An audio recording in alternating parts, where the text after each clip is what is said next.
नमस्कार बंधुरा रिजु रान्नाघरे तोमादेर सबाइके स्वागत जानाई। आज आमी मयदा और तेल दिए माटिर चूलाय बेकारी बिस्कुट तैरी करब। এই বিস্কুটটা এতটাই মুচমুচে আর খাস্তা হয় যে মুখে দিলে একদম মিলিয়ে যাবে। এখানে আমি 1.5 কাপ ময়দা নিয়ে নেব।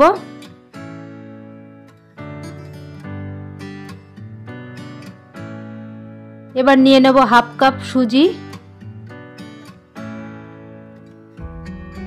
এবার দিয়ে দেব 1 কাপ চিনির গুঁড়ো। এবার দিয়ে দেব বেকিং পাউডার আর দিয়ে দেব অল্প পরিমাণে লবণ আর দিয়ে দেব গুঁড়ো দুধ। শুকনো উপকরণ আমি এইভাবে একটু মিশিয়ে নেব।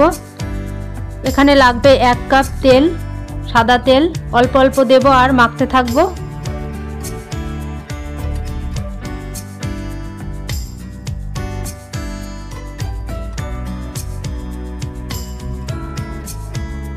মাখা আমার হয়ে গেছে। এবার এখান থেকে একটু ডো নিয়ে আমি বিস্কুটের শেপ দিয়ে দেব।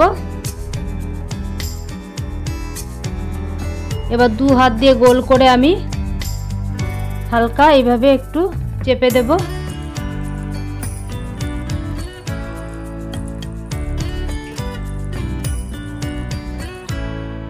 একটা বিস্কুট তৈরি হয়ে গেছে আমার। আমি আরেকটা তৈরি করে দেখাচ্ছি।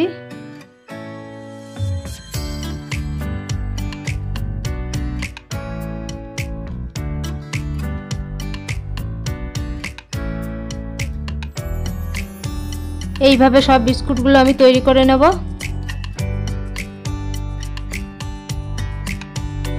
দেখো বন্ধুরা, সব বিস্কুট তৈরি হয়ে গেছে আমার। এখানে একটা ডিমের কুসুম নিয়ে নিয়েছি। এই কুসুমটাকে ভালো করে ফেটিয়ে নিয়েছি আমি।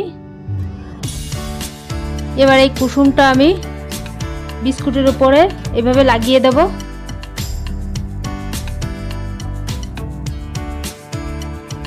প্রত্যেকটা বিস্কুটে এভাবে আমি লাগিয়ে দেব।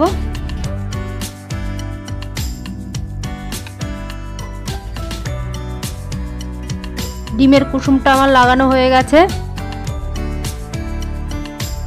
এবার আমি এখানে সাদা তিল নিয়ে নিয়েছি। এই সাদা তিলটা এই বিস্কুটের উপরে আমি দিয়ে দেব।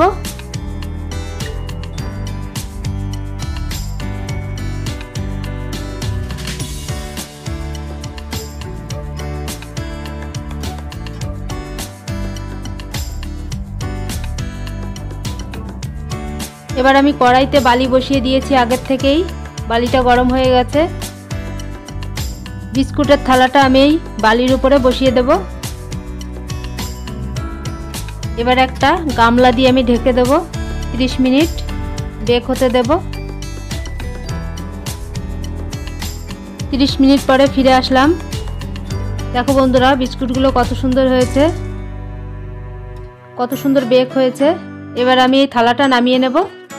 গরম অবস্থায় বিস্কুটগুলো কিন্তু নরম থাকবে। দেখো বন্ধুরা, বিস্কুটগুলো কত সুন্দর বেক হয়েছে। আমি থালাটা নামিয়ে নিয়েছি। এবার বিস্কুটগুলো আমি একটা পাত্রে নামিয়ে নেব।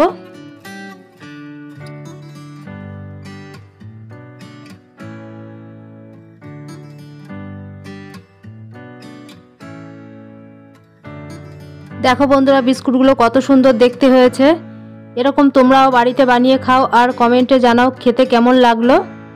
তাহলে বন্ধুরা, এই ভিডিওটা যদি তোমাদের ভালো লেগে থাকে তাহলে লাইক, কমেন্ট, শেয়ার এবং সাবস্ক্রাইব করে আমার পাশেই থেকো। ধন্যবাদ।